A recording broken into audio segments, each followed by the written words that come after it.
Esta es la última clase de este curso Poder de lo Alto, la obra del Espíritu Santo en la vida del creyente. Espero que hayan sido edificados por esta serie de estudios, que Dios nos ayude a poder implementar en nuestras vidas lo que venimos aprendiendo.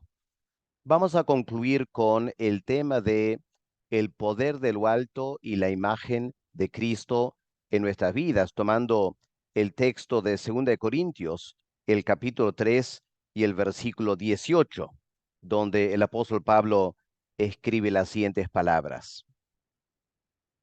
Por tanto, nosotros todos, mirando a cara descubierta como en un espejo, la gloria del Señor, somos transformados de gloria en la misma imagen, como por el Espíritu del Señor. En este versículo creo que tenemos sintetizado la vida cristiana. Es un versículo muy importante y nos indica cómo el Espíritu Santo quiere manifestar su gran poder en nuestras vidas como hijos de Dios. Así que vamos a orar y pedir al Señor que Él nos ayude a estar con corazones dispuestos para escuchar esta última clase. Padre, hace 2000 años regalaste a la iglesia el Espíritu Santo. Él ha sido dado como un regalo del Señor Jesús, como parte de las bendiciones espirituales que Él ha logrado por su muerte en la cruz. Padre, tenemos tanto que aprender de la persona del Espíritu Santo, de su obra en nosotros. Y pido, Padre, que en esta última clase tú nos ayudes a prestar mucha atención. Y Padre, que tú nos ayudes a poner en práctica lo que tu palabra nos enseña. Acompáñanos ahora. En el nombre del Señor Jesús te lo pedimos. Amén. Muy bien. Creo que una pregunta fundamental que muchos creyentes se hacen cuando hablamos del Espíritu Santo es, ¿en qué consiste el poder de lo alto? Es una frase que se usa título de muchos libros y exposiciones en Internet, pero ¿en qué consiste bíblicamente el poder de lo alto? Ahora, muchas personas piensan que se trata básicamente del poder para hacer milagros y prodigios. Y entendemos por qué afirman eso, porque como leemos en Mateo 4, versículos 23 al 24, esta fue una marca del ministerio del Señor Jesús. Hace 2000 años el Señor vino, fue lleno del Espíritu Santo y una manifestación de ese poder de lo alto fue la habilidad de hacer tremendos milagros, sanidades y toda clase de señales y prodigios. No solo eso, sino al fin del Evangelio de Marcos, el Señor indica que esas mismas señales y prodigios van a seguir el ministerio de los discípulos. Al salir de Jerusalén predicando el Evangelio, estas señales seguirán, dijo el Señor Jesús. Así que se entiende porque muchos creyentes tienden a limitar el poder de lo alto a estas cosas dramáticas como señales y prodigios. Pero creo que a estas alturas, 2000 años después del día de Pentecostés, tenemos que reflexionar un poco más y tener cierta madurez espiritual acerca de este tema. Lo primero que tenemos que reconocer es que en el ministerio de Cristo, como de los primeros apóstoles, la habilidad de hacer señales y milagros tenía un propósito muy específico. Era una evidencia a los judíos de la manifestación del reino de Dios. Las escrituras del Antiguo Testamento predijeron la venida del Mesías. El Mesías al llegar iba a introducir el reino de Dios. El reino de Dios significa el gobierno de Dios en este mundo. Las promesas del Antiguo Testamento indicaban que la venida del Mesías estaría acompañado por gran poder. el poder de lo alto. Los judíos tenían corazones bastante endurecidos. Obviamente, no iban a creer cualquier predicador que anunciaba ser el Mesías. El Mesías tenía que demostrar el poder de señales y prodigios, al igual, por ejemplo, que Moisés, ese gran líder del Antiguo Testamento. Por eso, constantemente desafiaban al Señor, a pesar de que él ya hacía muchas señales y milagros. Los judíos seguían insistiendo en más señales y más señales. Así que tenemos que ubicar esas señales y milagros en ese contexto muy particular de la vida del Señor Jesús y quizá tener cierto cuidado de no pensar que eso sí iba a continuar a lo largo de 2000 años. En segundo lugar, hagamos esta pregunta. Después de tantos señales y milagros que Cristo hizo, ¿cuál fue el resultado? ¿Cuánta gente se convirtió? El Señor logró fundar una enorme iglesia y dejar miles y centenares de miles de seguidores. La verdad es que no. A pesar de hacer tantos señales, tantas señales y milagros, los judíos lo crucificaron. Y al final el Señor dejó atrás unos cuantos seguidores. Así que sería antibíblico argumentar que si haces señales y milagros vas a ver una iglesia enorme. Simplemente no hay base bíblica para esa afirmación. Más bien tenemos que ir a Juan capítulo 14 y el versículo 12 para tomar en cuenta lo que el Señor Jesús mismo dijo acerca de la obra del Espíritu Santo en la iglesia. Escuchemos las palabras de Cristo, Juan 14, versículo 12. De cierto os digo, el que en mí cree, las obras que yo hago, él las hará también, y aún mayores hará, porque yo voy al Padre. Ahora, notemos aquí ciertos detalles. En primer lugar, Cristo dice, em, el que cree en mí, las obras que yo hago, él las hará también. Bueno, los apóstoles creían en Cristo, ¿no es cierto? Y durante su ministerio terrenal, el Señor les envió en misiones y yendo de dos en dos, ellos también tenían autoridad para hacer señales y milagros. ¿Por qué? Porque Cristo les delegó su autoridad. Pero ahora en versículo 12, Cristo habla de mayores obras. Interesante. Mayores obras de las señales y milagros que Cristo hizo, incluso levantando a los muertos. ¿De qué está hablando el Señor? Noten ahora que no se trata de una autoridad que Él delega, sino que dice el Señor, harán mayores obras porque yo voy al Padre.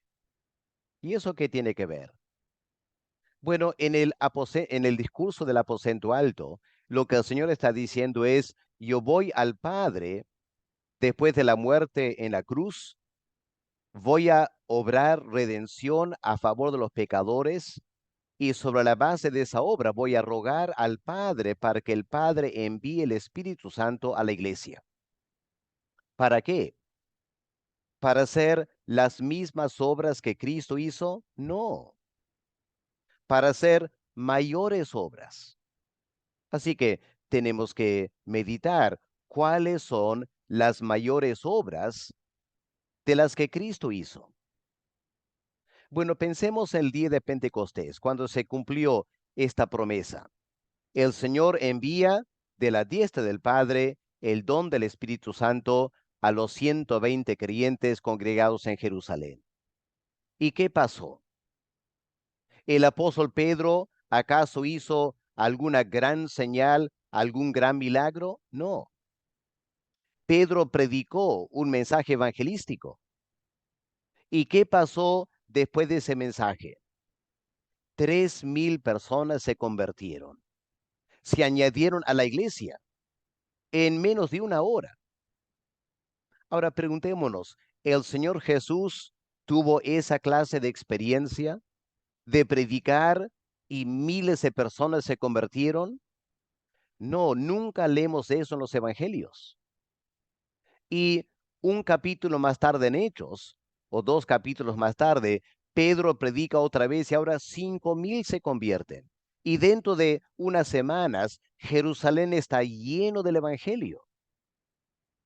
Ahí está la mayor obra del Espíritu Santo. No hacer señales y milagros. Claro, no descartamos eso porque los apóstoles también hacían algunas señales y milagros. No tantas como hacía Cristo, eran mucho menos. Lo importante ahora era la predicación del Evangelio con el poder de lo alto para ver miles de personas convertidas. Y hermanos, eso es lo que debemos anhelar hoy en día como la verdadera manifestación del poder de lo alto, estas mayores obras. ¿Y por qué es una gran obra esa? Por lo que leemos en Efesios, el capítulo 2. Escuchemos lo que el apóstol Pablo escribe aquí, Efesios 2 del 1 al 5. Y traten de captar aquí el poder de lo alto haciendo la obra que Pablo describe. Pablo dice a los creyentes en Éfeso, y él les dio vida a vosotros. ¿Qué clase de vida? ¿Vida física? ¿Será que estaban muertos físicamente y Cristo los resucitó? No, el apóstol Pablo está hablando de vida espiritual. Él os dio vida a vosotros cuando estaban muertos en vuestros delitos y pecados, en los cuales anduvisteis en otro tiempo, siguiendo la corriente del mundo, conforme al príncipe de la potestad del aire, el espíritu que ahora opera en los hijos de desobediencia, entre los cuales también todos nosotros vivíamos en otro tiempo, en los deseos de la carne, haciendo la voluntad de la carne y de los pensamientos, y éramos por naturaleza hijos de ira, lo mismo que los demás. Pero Dios, que es rico en misericordia, por su gran amor con que nos amó, aun estando nosotros muertos en pecado, nos dio vida juntamente con Cristo, por gracia sois salvos. Les pregunto, hermanos, para que Cristo pueda resucitar un cadáver, ¿qué tiene que pasar? Bueno, el poder de lo alto tiene que trabajar sobre órganos, el corazón, los riñones, el flujo de sangre, etcétera, ¿no es cierto? Obviamente, la resurrección de un cadáver requiere gran poder. Pero pensemos ahora en la resurrección espiritual de una persona muerta en sus pecados. Estamos en otra categoría, ¿no es cierto? Porque ahora tenemos que el Espíritu Santo tiene que vencer a Satanás que opera en esa persona que está muerta en sus pecados. El Espíritu Santo tiene que vencer el principio del pecado y la vieja naturaleza. Hermanos, le planteo lo siguiente. Para resucitar espiritualmente a una persona, requiere un mayor poder que resucitar un cadáver. Es más, ese cadáver que el Espíritu Santo pueda resucitar como Lázaro o el hijo de la viuda de Naín, ¿qué resultó? En que Lázaro vivió algunos años más y luego murió.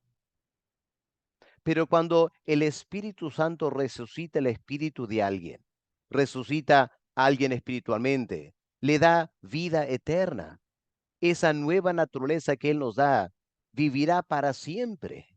¿Se imagina el poder para darnos como seres humanos vida eterna? Aquí está la mayor obra del Espíritu Santo. Aquí está la manifestación del poder de lo alto. Algo mucho más dramático que simplemente señales y prodigios.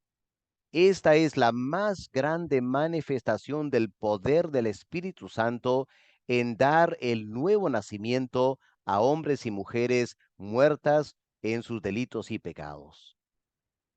Es más, habiéndonos dado esa nueva vida, lo que el Espíritu Santo tiene que hacer en nosotros es avanzar el trabajo de la santificación y tiene que luchar en nosotros contra la carne, contra el mundo, contra Satanás. Y lo tiene que hacer todos los días de nuestra vida hasta que muramos. Espero que capten, hermanos. Aquí estamos hablando de una obra superlativa, la más grande obra del Espíritu Santo en la regeneración y en la santificación de un pecador. Aquí está el gran poder de lo alto. ¿Qué es lo que el Espíritu Santo tiene que hacer? En primer lugar, Él tiene que recrear en nosotros la imagen de Cristo. Hermanos, este es un tema tan fundamental, pero temo que muy pocas veces lo meditamos como debemos hacer. ¿Han considerado, hermanos, que la meta de la salvación no es llegar al cielo? La meta de la salvación no es tener una vida bendecida. No, hermanos, la meta de la salvación es producir en nosotros, pecadores, la imagen de Cristo. Ahora, como todos bien sabemos, en Génesis capítulo 1, leemos que Dios creó a la raza humana a imagen y semejanza de Dios. Así que Adán y Eva, en esos primeros días en el huerto de Edén, reflejaban perfectamente los atributos, la personalidad, el carácter del Dios que los creó. Pero cuando ellos desobedecieron a Dios y cayeron en pecado, el pecado trastocó la imagen de Dios en nosotros. Y ahora tristemente, ¿qué imagen llevamos? Por naturaleza, cada ser humano lleva más la imagen de Satanás que la imagen de Dios, ¿no es cierto? Es triste reconocerlo. El ser humano lleva más la imagen de Satanás que la imagen de Dios en su diario vivir. Por eso, hermanos, el mundo está en la condición que está. Ahora, ¿cuál es el propósito de Dios en la salvación?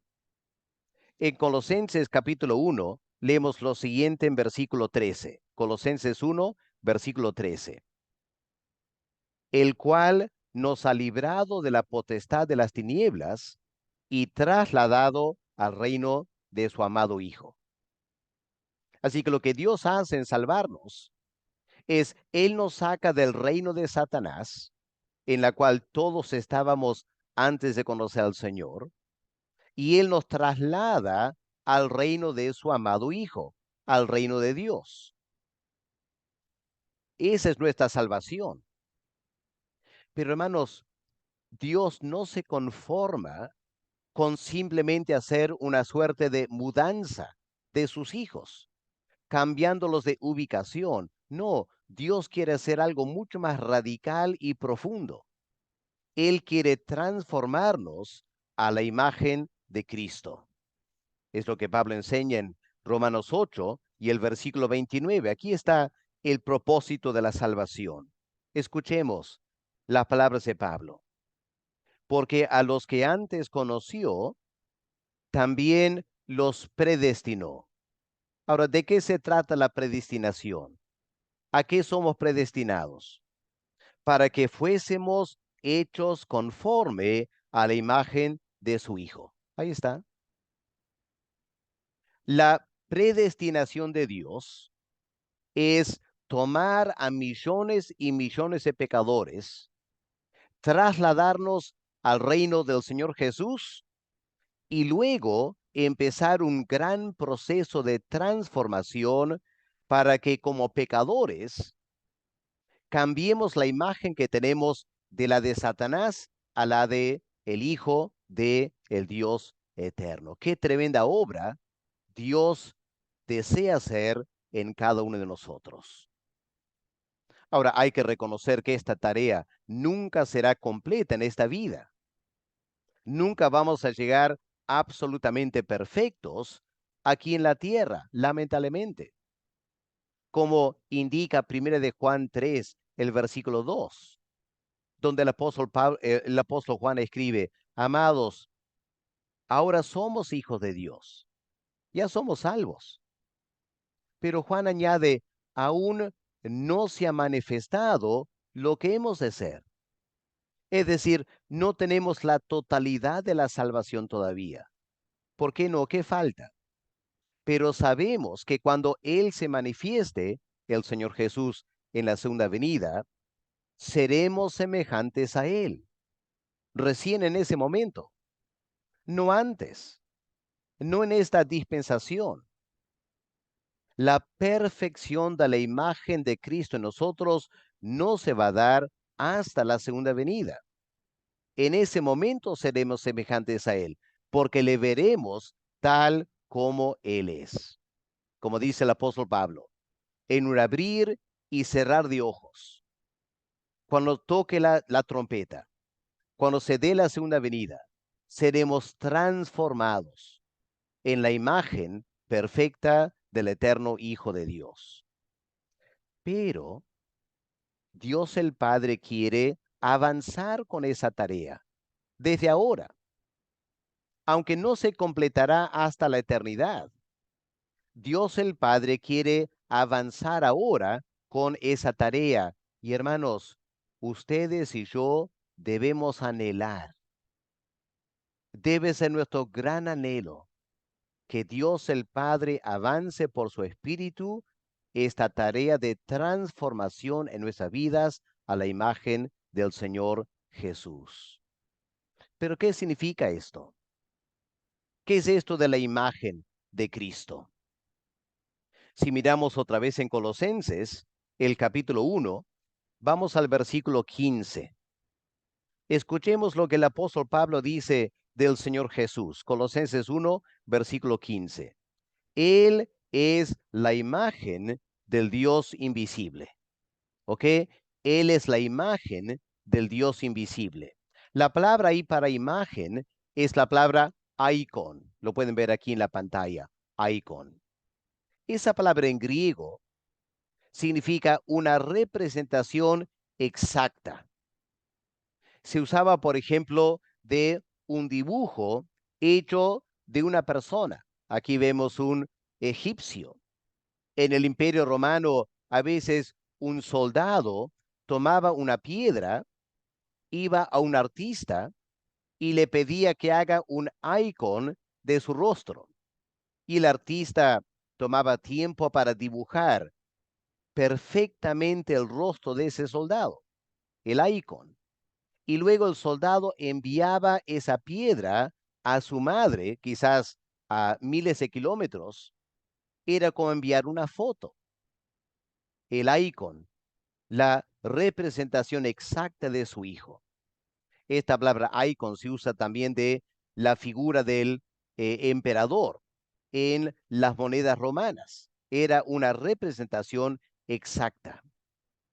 Ahora, Pablo dice, Cristo es la representación exacta de Dios el Padre. Por eso, el Señor Jesús en Juan 14, versículo 9, se atrevió a decir: el que me ha visto a mí, ha visto al Padre. Yo soy el icon de Dios el Padre. Yo soy la representación exacta de Dios el Padre. Recordemos, hermanos, el momento cuando Cristo se bautizó. Nos acordamos las palabras de Dios el Padre: este es mi Hijo amado, en quien tengo complacencia. Dios miraba a todo el planeta Tierra, todos pecadores. Pecadores no complacen a Dios el Padre. Y entre tantísimos pecadores, Dios el Padre vio a su Hijo salir de la casa en Nazaret, caminar hacia el río Jordán. Se fue a bautizar por Juan el Bautista.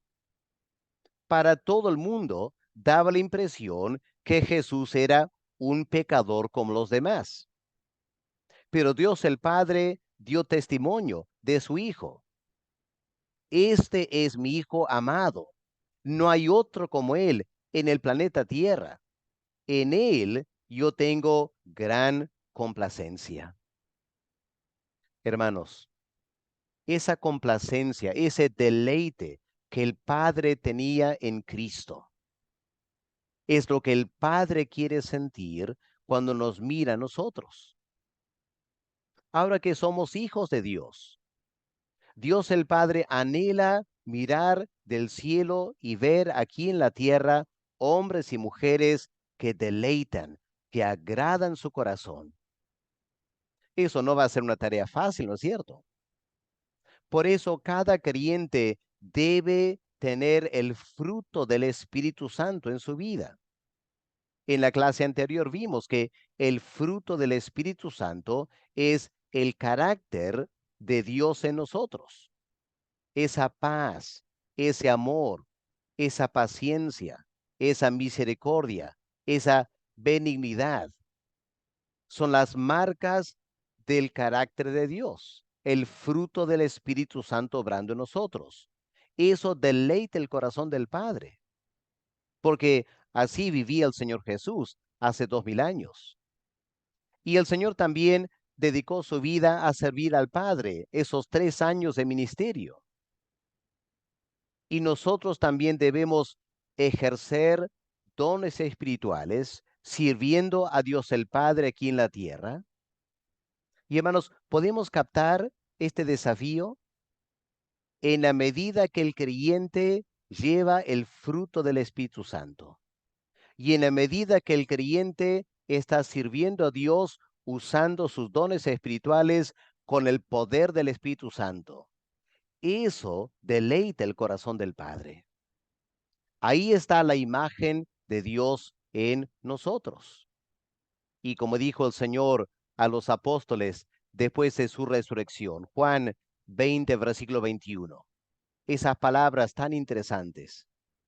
Tal como el Padre me envió a mí, yo les envío a ustedes. Les envío en tal manera que, tal como el Padre dijo de mí, aquí está mi Hijo amado, en quien tengo gran complacencia. Yo les envío para que ustedes vivan de la misma manera como yo he vivido y el Padre diga lo mismo de ustedes. Aquí están mis hijos amados en todo el mundo. La imagen de Cristo se ve en ellos. Hermanos, ¿piensan que eso será algo fácil? No, no es cierto.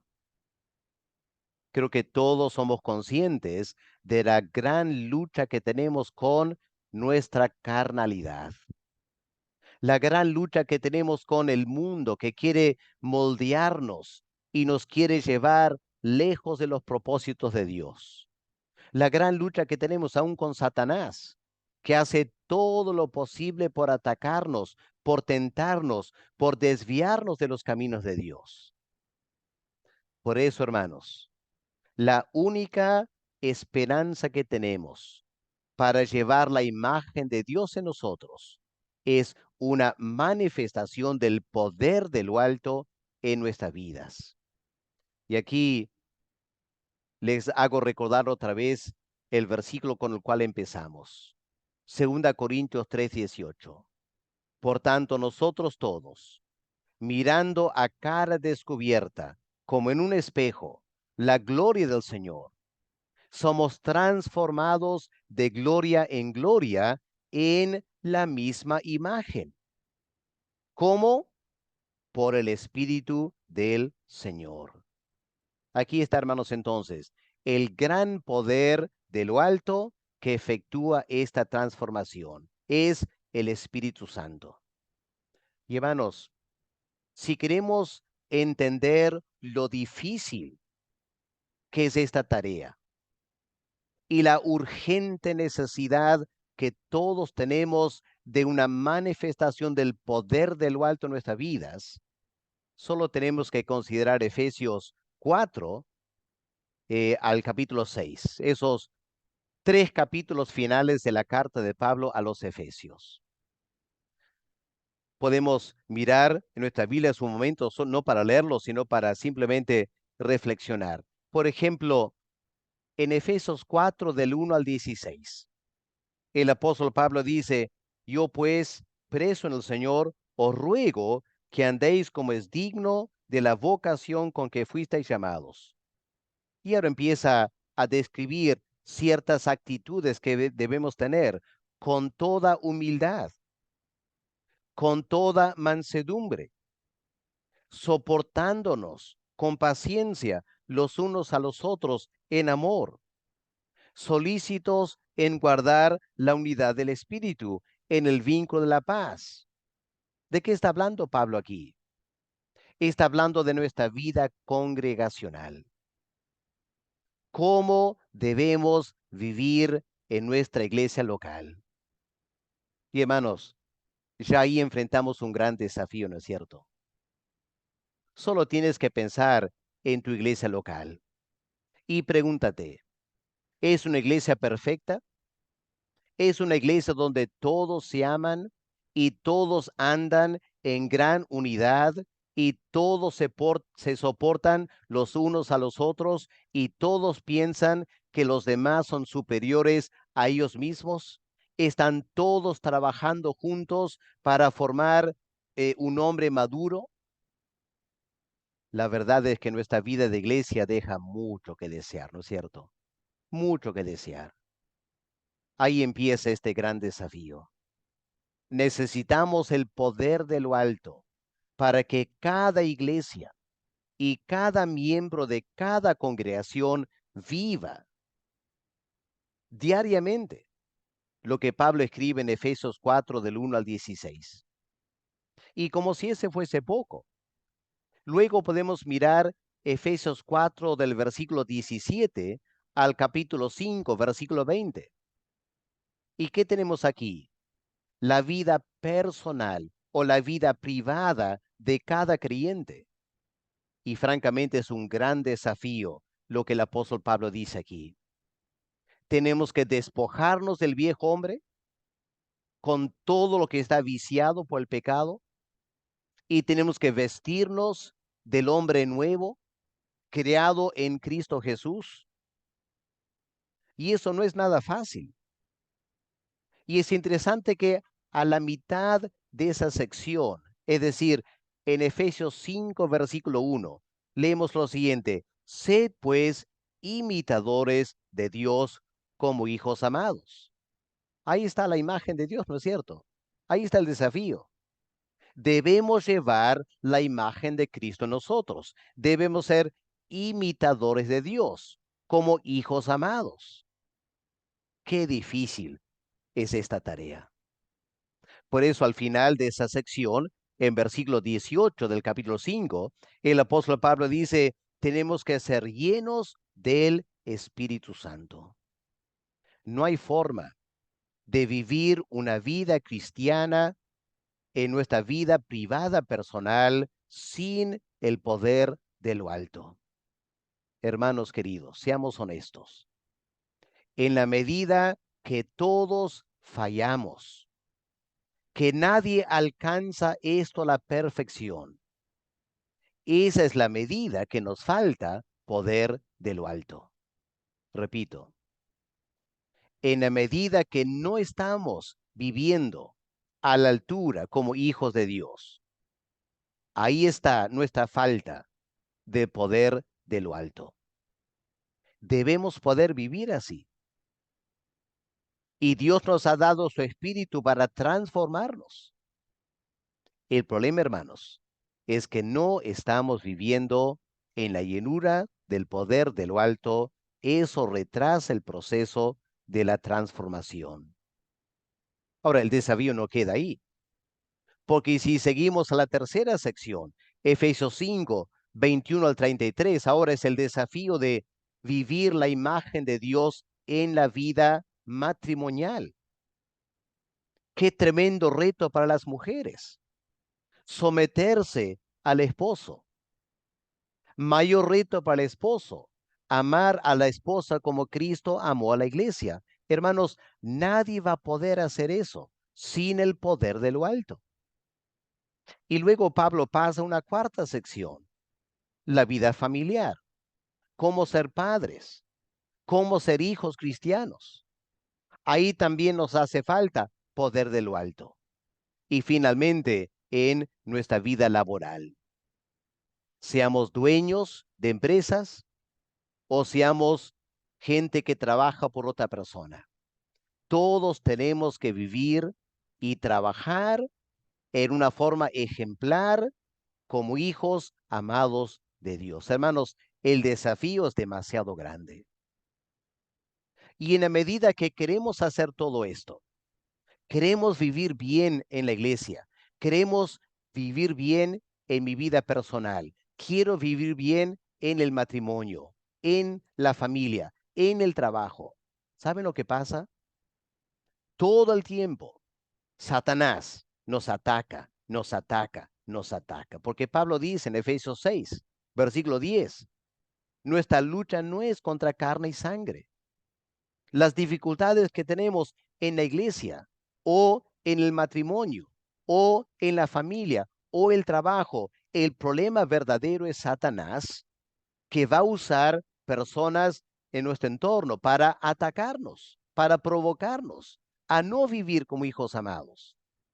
Pues hermanos, ¿se imaginan la enorme tarea que tenemos por delante de ser transformados a la imagen de Cristo en todas estas áreas? ¿Cómo podemos hacerlo? Bueno, Pablo contesta aquí en 2 Corintios, el capítulo 3, el versículo 18. Aquí está la respuesta, hermanos. Por eso es un versículo tan importante. En primer lugar, consideremos nuestra responsabilidad. ¿Cuál es nuestra responsabilidad? Dice el apóstol Pablo en 2 Corintios 3, el versículo 18. Nuestra responsabilidad es mirando a cara descubierta, como en un espejo, la gloria del Señor. En resumidas palabras, nuestra responsabilidad es la contemplación, ¿no es cierto? Tenemos que contemplar, tenemos que mirar. Ahora, noten algunas de las palabras en este versículo. En primer lugar, noten esta frase, cara descubierta, mirando a cara descubierta. ¿A qué se refiere Pablo?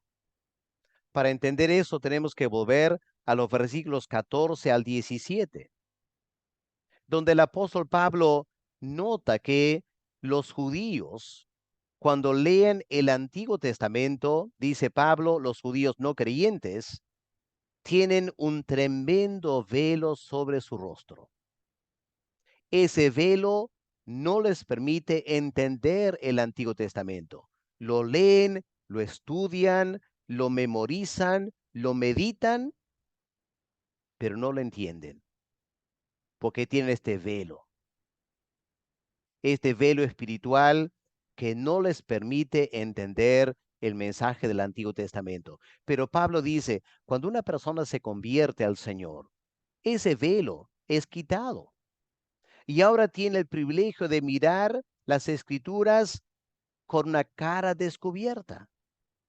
Qué tremendo privilegio tenemos como creyentes, una cara descubierta. Ahora, ¿dónde vamos a contemplar con esta cara descubierta? El apóstol Pablo dice, en un espejo. ¿De qué espejo está hablando Pablo? Está hablando del espejo de las escrituras. Yo sé que normalmente cuando miramos un espejo, la imagen de quién vamos a ver. Nuestra imagen, ¿no es cierto? Te ves a ti mismo en un espejo.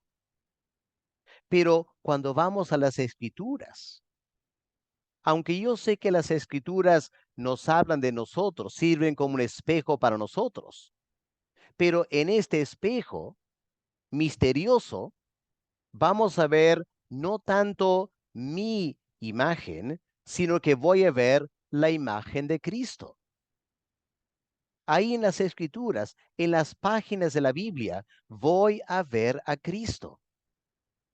Y Pablo es bastante claro aquí. Vamos a ver la gloria del Señor en este espejo sagrado que las Escrituras.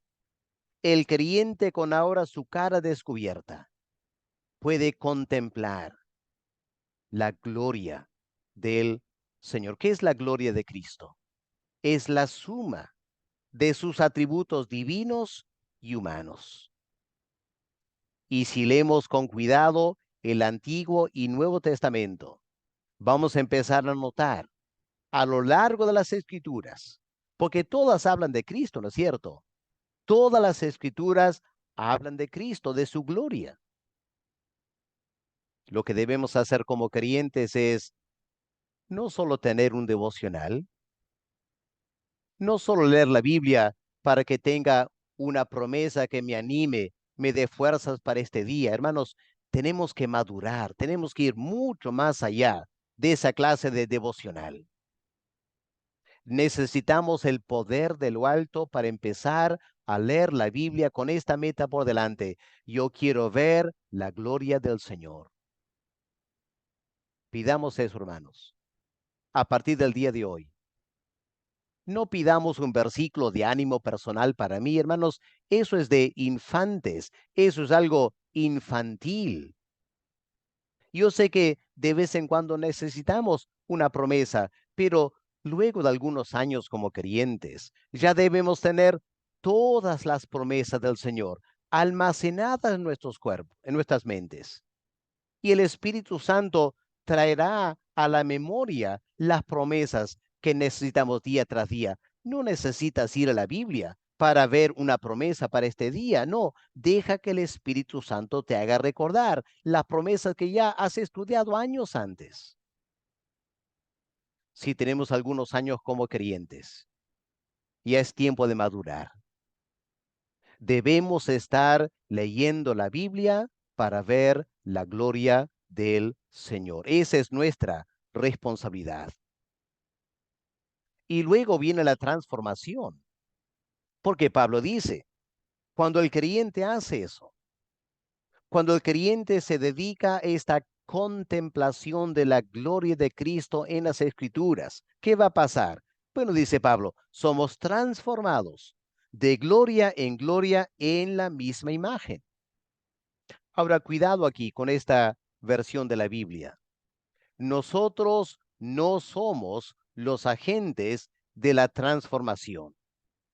Pablo no está diciendo, ustedes tienen que transformarse, porque en el texto original en griego, el apóstol Pablo usa la voz pasiva. Una mejor traducción sería, estamos siendo transformados. No es que yo me transforme a mí mismo, no, no puedo hacerlo. Yo necesito ser transformado.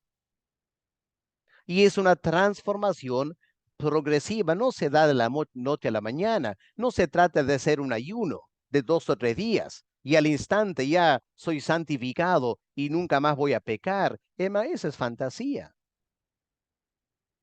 Pablo dice, vamos a ser transformados de gloria en gloria, paulatinamente, en forma progresiva, de a pocas, día tras día. Vamos a ir siendo transformados de gloria en gloria. ¿Y quién lo hace? Pablo dice, por el Espíritu del Señor. Hermanos, eso me da tanta alegría, me da tanta esperanza, que no soy yo quien tengo que transformarme. Yo necesito simplemente contemplar la gloria del Señor en las Escrituras, ver un rasgo del Señor, su paciencia, su misericordia, su sabiduría, su inteligencia. Y luego digo, Señor, Espíritu Santo, yo necesito ser así. Transfórmame a la imagen del Hijo de Dios. Ahí está el poder de lo alto, hermanos. Eso es lo que todos necesitamos. Ahora, en este segunda carta de Pablo a los Corintios, el capítulo 3, si ustedes leen todo el capítulo, van a ver que el apóstol Pablo está usando una analogía, ¿no es cierto? ¿Se acuerdan lo que pasó el monte Sinaí en Éxodo 34? Cuando Moisés pasó 40 días y noches en la presencia de Dios, en la gloria de Dios, él bajó del monte, pero bajó del monte transformado, ¿no es cierto? ¿Se acuerdan lo que leemos en Éxodo? Aarón, su hermano, Josué, los demás líderes de Israel que estaban en el campamento, de repente vieron bajar del monte una extraña luz y nadie sabía qué era. Y al acercarse al campamento, alguien por ahí dijo, me parece que es Moisés. Y la gente decía, pero hay una luz extraña en él. Y cuando Moisés se acercó, la gente no podía mirarlo. Su rostro estaba brillando como en esta imagen. ¿Y por qué estaba brillando? Porque Moisés había visto la gloria de Dios a cara descubierta en el monte Sinaí, 40 días y noches. Y la pregunta es, ¿y cuándo fue transformado? Esta luz en su rostro, ¿cuándo empezó a brillar? ¿El primer día? ¿El segundo día? Fue poco a poco, ¿no es cierto? Para el día 20 estaba la mitad del brillo. Cada día iba aumentando más el brillo. Ahora, pregúntate, ¿Moisés era consciente de eso? Cuando Moisés bajó del monte, ¿él sabía que su rostro brillaba? No, él no sabía. Recién se percató cuando los demás lo comentaron. Estamos hablando de una transformación de la cual nosotros no somos conscientes muchas veces, ni nos damos cuenta que el Espíritu Santo nos está transformando. Pero esto es lo que Dios quiere hacer en nosotros, hermanos. Debemos ser como Moisés. Nuestro devocional día tras día, cada vez que vamos a la iglesia a un culto, debemos estar mirando a cara descubierta en este espejo la gloria del Señor. Y en la medida que lo hacemos, el Espíritu Santo nos va a ir transformando de gloria en gloria. Pero aquí hay una gran diferencia de la analogía de Moisés, porque leemos en el versículo 13 de 2 Corintios 3, que con nosotros no va a ser como con Moisés. Moisés ponía un velo sobre su faz. ¿Para qué? Para que los hijos de Israel no pusiesen los ojos en su cara, cuya gloria había de perecer. O sea, para Moisés, esa gloria que apareció paulatinamente, también desapareció paulatinamente. Y luego de unas semanas en el campamento, la gloria, el rostro de Moisés se volvió a lo que había sido antes. Pero para nosotros no va a ser así, hermanos. No debe ser así. Pablo está hablando de una transformación permanente que va no de más a menos, sino de menos a más, de gloria en gloria, y debe quedar en forma permanente en nosotros. Esa obra de santificación, esa manifestación del poder de lo alto, transformándonos a la imagen de Cristo, debe permanecer en nosotros, en tal manera que con cada año que pasa, los hermanos que nos rodean deben poder ver más de la gloria de Cristo en nosotros.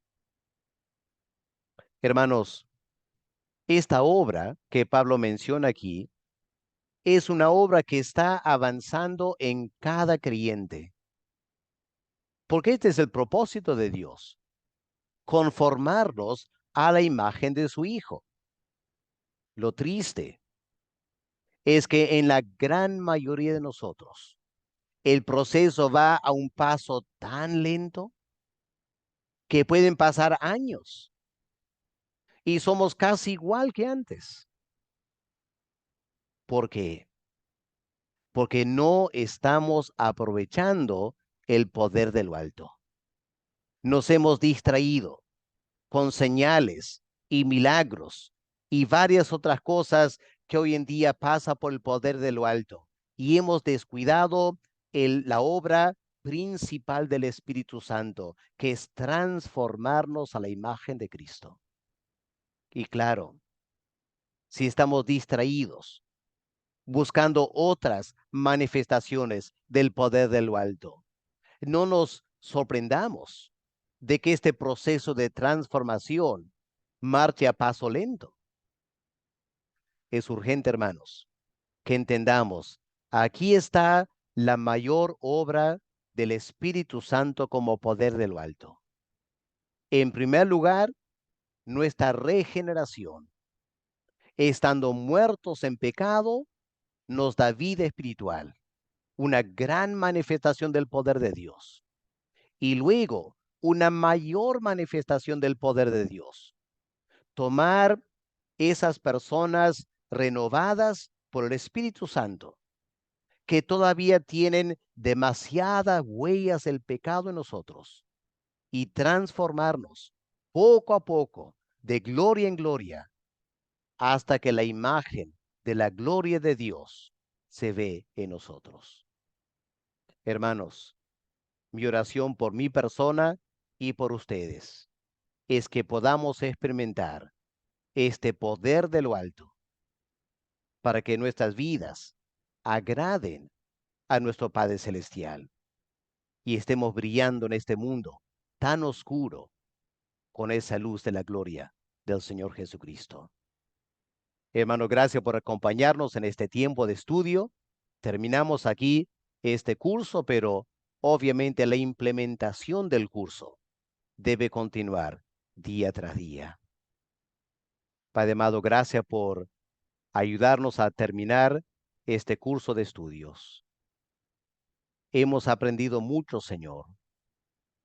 Ahora tenemos una mayor responsabilidad de poner en práctica las cosas que tú nos has enseñado.